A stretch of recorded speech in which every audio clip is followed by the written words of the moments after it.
अगर आप चैनल में पहली बार आए हैं तो सब्सक्राइब कर बेल आइकन प्रेस कर ले ताकि आप तक नोटिफिकेशन पहुंचती रहे। Page number 165। नया किताब में 165 है। पहला प्रश्न है, वायु में गमन करती प्रकाश की एक किरण जल में तिरछी प्रवेश करती है। क्या प्रकाश किरण अभिलंब की ओर झुकेगी अथवा अभिलंब से दूर हटेगी? बताइए क्यों। इसका उत्तर है प्रकाश किरण अभिलंब की ओर झुकेगी, क्योंकि प्रकाश की किरण वायु जो एक विरल माध्यम है उससे जल जो वायु की तुलना में एक सघन माध्यम है प्रवेश करता है, तो ऐसी स्थिति में प्रकाश अभिलंब की ओर झुकेगी। मतलब प्रकाश किरण जो है अभिलंब की ओर झुकेगी। कारण इसका यह होता है कि प्रकाश की किरण वायु एक विरल माध्यम से जल जो वायु की तुलना में एक सघन माध्यम है, इसलिए प्रकाश अभिलंब की ओर झुकेगी।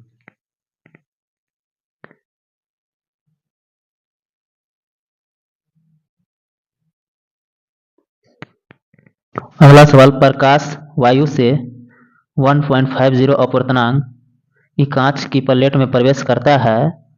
कांच में प्रकाश की चाल कितनी है? निर्वात में प्रकाश की चाल 3 × 10⁸ मीटर प्रति सेकंड है।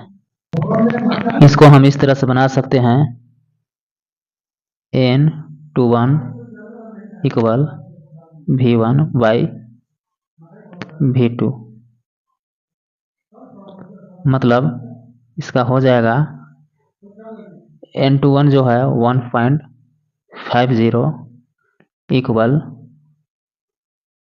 V1 जो है यहाँ पे प्रकाश की चाल 3 × 10⁸ हो जाएगा, बटा यहाँ पे V2 हो जाएगा। इसके आगे हम इसको हल करते हैं, V2 इक्वल 3 × 10⁸ हो जाएगा। यहाँ पे 1.50 पॉइंट को हटाएंगे तो यहाँ पे गुना में 100 हो जाएगा, यानी कि E0 से E0 खत्म हो जाएगा, 3 एकम 3 हो जाएगा, यहाँ पे 5 हो जाएगा। 5 एकम 5, 5 दूना 10, यानी कि इसका हो जाएगा 2 × 10⁸ मीटर प्रति सेकेंड हो जाएगा। यहाँ पे इसको डिटेल्स में बतलाया हुआ है, इसके माध्यम से आप बना सकते हैं। निर्वात।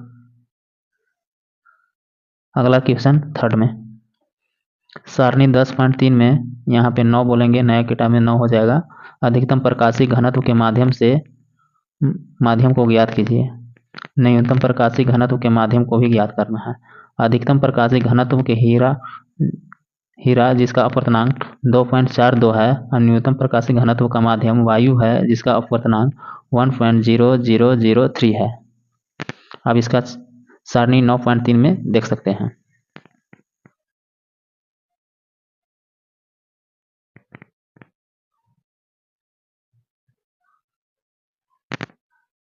अगला प्रश्न है कि आपको केरोसिन, तारपीन का तेल, जल दिए गए हैं, इनमें से किसमें प्रकाश सबसे अधिक तीव्र गति से चलता है? सारणी 10.3 के जगह में हमको 9.3 देखना है। दिए गए आंकड़ों का उपयोग कीजिए। तो आप देखते होंगे केरोसिन का अपूर्णांक 1.44, तारपीन का अपूर्णांक 1.47, जल का अपूर्णांक 1.33 दिया हुआ है। तो हम जानते हैं कि अपवर्तनांक जितना अधिक होता है उसका माध्यम में प्रकाश की चाल उतना ही कम होगा।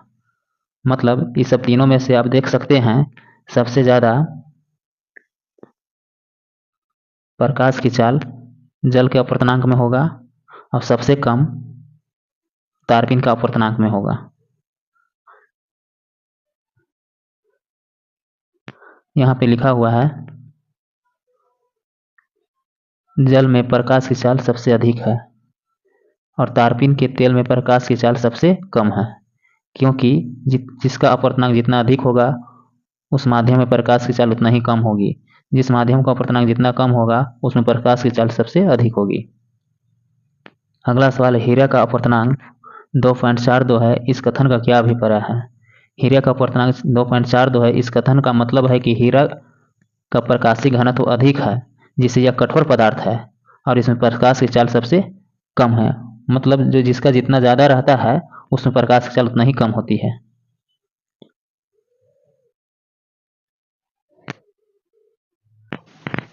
पेज नंबर 174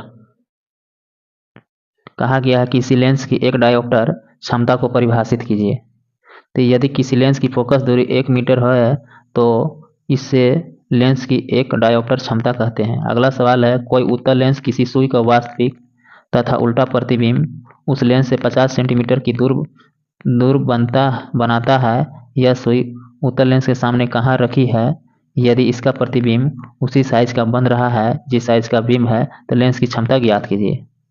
तो उत्तल लेंस में क्या होता है, प्रतिबिंब वास्तविक और उल्टा है, जिसका प्रतिबिंब की दूरी 50 सेंटीमीटर दिया हुआ है।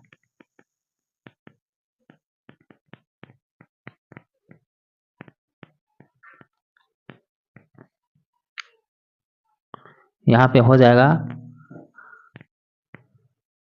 आवर्धन m बराबर h डैश बटा h हो जाएगा। मतलब प्रतिबिंब की ऊंचाई -1 और यहाँ पे 1 हो जाएगा।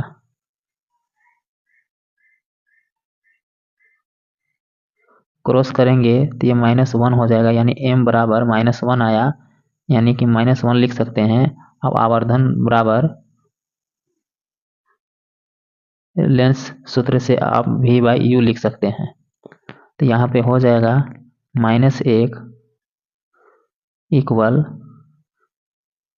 50/u। तो u बराबर हो जाएगा -15 हो जाएगा, -15 सेंटीमीटर हो जाएगा।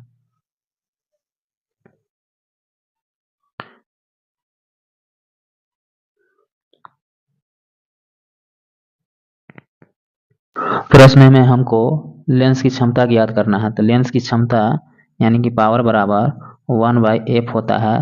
तो f निकालना होगा, तो 1/f बराबर हो जाएगा 1/v माइनस 1/u।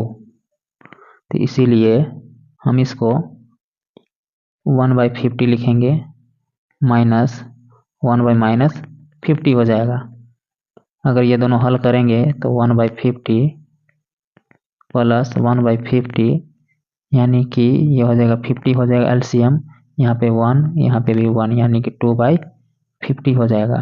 इसको कटाएंगे तो 1/25 हो जाएगा, 1/25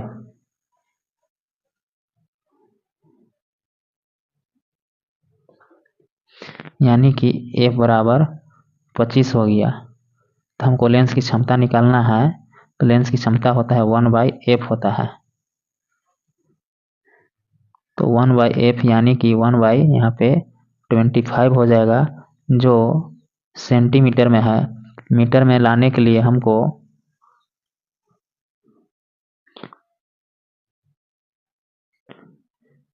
लेंस की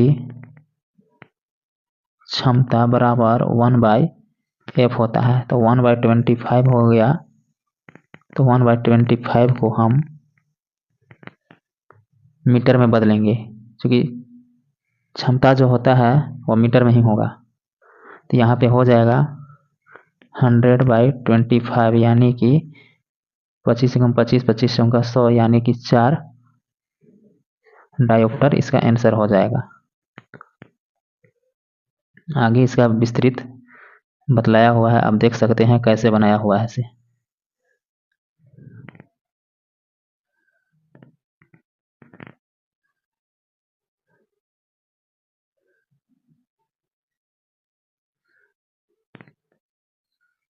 अगला प्रश्न, 2 मीटर की फोकस दूरी वाले किसी अवतल लेंस की क्षमता ज्ञात कीजिए। अवतल लेंस की फोकस दूरी 2 मीटर दिया गया है। अवतल लेंस है, इसके लिए इस ऋणात्मक हो जाएगा। तो यहाँ पे हो जाएगा 1/-2 यानी कि 0.5 जो कि माइनस में होगा। डायोप्टर इसका आंसर हो जाएगा, यहाँ पे दिया हुआ है।